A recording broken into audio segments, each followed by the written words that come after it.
there, and I got DMs asking me this, so I'm gonna throw this at you and ask you if you know anything or if you have a comment or you don't.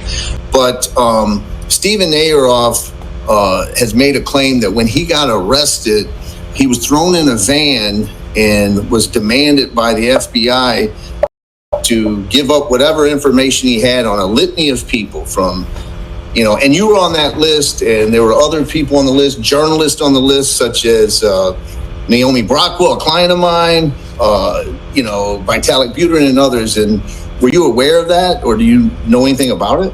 I was not. I did not know anything about it until all that came out. And when I started looking into it, what I spotted was there were a lot of names on that list, and the press picked and chose a few that might be the best known. One of the most significant recent pieces of FUD written against XRP and the XRP ledger is the assertion that financial institutions and other businesses will never embrace XRP. Recent months have seen an uptick in the number of assertions that Ripple has severed ties with major financial institutions. They will not be cooperating with the banks, and as a result, there will never be any motivation for these large institutions to use or keep XRP. This is because there will be no motive for them to use XRP. It seems like a lot of people start bashing XRP and make all these pointless debates whenever the price moves in either direction or lowers. One of the most significant ones that I have heard in recent times is that Ripple has changed its strategy and is no longer working with the largest institutions that are out there. Ripple is no longer interested in working with traditional financial institutions. In addition, not a single one of these companies will ever be in possession of XRP. Ripple is dealing with banks more frequently than it ever has before. At the moment, Ripple's public partnerships include more than 10 of the world's central banks. In addition to this, the CBDC team at Ripple has informed us that they are actually collaborating on development projects with 20 other central banks. It is clear from this that Ripple works with approximately 30 of the world's most important central banks. There are just 117 central banks operating across the globe at the present time. Ripple, which is currently in the process of developing its CBDC product, has relationships with approximately 20% of the world's central banks. I don't know why people think that Ripple is turning away from banks when they see stuff like this, since I have no idea why they would think that. They are without a shadow of a doubt conducting business with the largest banks on the face of the globe. It is essential to have a working knowledge of how the banking systems function. In order for Ripple to successfully interact with the regional banks, it must first receive approval from the central bank. The most significant financial institution can be found in each of these diverse ecosystems. In most cases, assets are distributed into circulation by central banks. Because of this, Ripple has to start from the very top. That is exclusive to the nation's central banks. Understanding this is extremely important because given that Ripple is already working with 20% of the world's central banks, it is reasonable to conclude that it is heavily involved in the activities of the largest institutions found all over the world.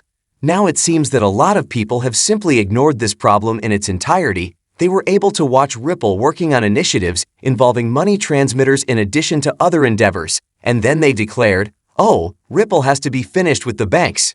To observe, however, how actively Ripple is still dealing with large institutions, one need only take a cursory look at the company's most recent customer list. To begin, I just wanted to address that in a simple way. In my opinion, this is a flood point that can be easily disproved. It is remarkable to see how far Ripple has come in its collaboration with these central banks. In addition to this, the fact that some people have the misconception that this is not the case baffles me. They are only going to utilize sidechains, more specifically sidechains derived from the XRP ledger that doesn't even come close to becoming XRP. To tell you the truth, I think that's a really fantastic place to start looking. The public ledger of XRP transactions will not be utilized by a significant number of the world's largest financial institutions, governmental organizations, or central agencies. It defies all logic and reason.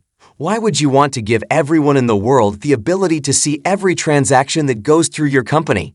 It makes no sense to conduct transactions of that nature on a public ledger in the first place.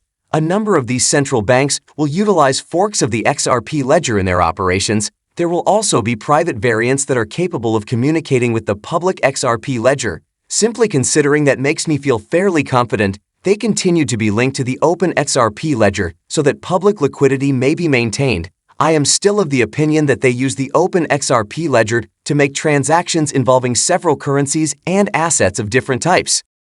Connectivity is the single most important factor in determining the usefulness of the internet. It requires being able to interface with a variety of different computer systems. Having a public and open presence is another crucial factor. According to my understanding, these enclosed walled gardens are not the purpose. Even if central banks keep their assets separate from the public ledger, I believe that they will eventually touch it, since that is where all of the liquidity is located, and it is the most logical thing for them to do. That is the revolutionary new development in this situation. The access to our databases has been terminated. There are already banks in existence that use centralized computer systems. As a result, the utilization of private ledgers by major banks is not an especially innovative practice. In practice, it's very similar to what they do already, but behind the scenes there's new technology involved. The public ledger is the true technological advancement. The public ledger is the real factor that will transform the game. In light of this, my position is that regardless of whether or not these private ledgers support the development of websites or other services in the future, a sizable portion of the ledger's value will eventually be transferred to the public ledger. Another essential idea to have a firm handle on in this circumstance is how these financial institutions and banks actually work. At the moment, there are a big number of these institutions and organizations holding a wide variety of assets with a variety of risk profiles. Junk bonds are among the most valuable assets that these financial institutions and banks have in their possession. To put it plainly, they are junk bonds. It is nothing more than a significant amount of debt. They will not get rid of it because it generates a yield and acts as a product for their investments, so they will continue to keep it. However, after observing that significant institutions have assets such as junk bonds in their portfolios, I don't understand how some people can confidently state that they will never own a cryptocurrency in the future. At terms of the evolution of cryptocurrencies, we are still at the very beginning stages. They are subject to a great deal of risk and are very speculative. Nevertheless, as time goes on, institutions will have a totally different perspective on these assets.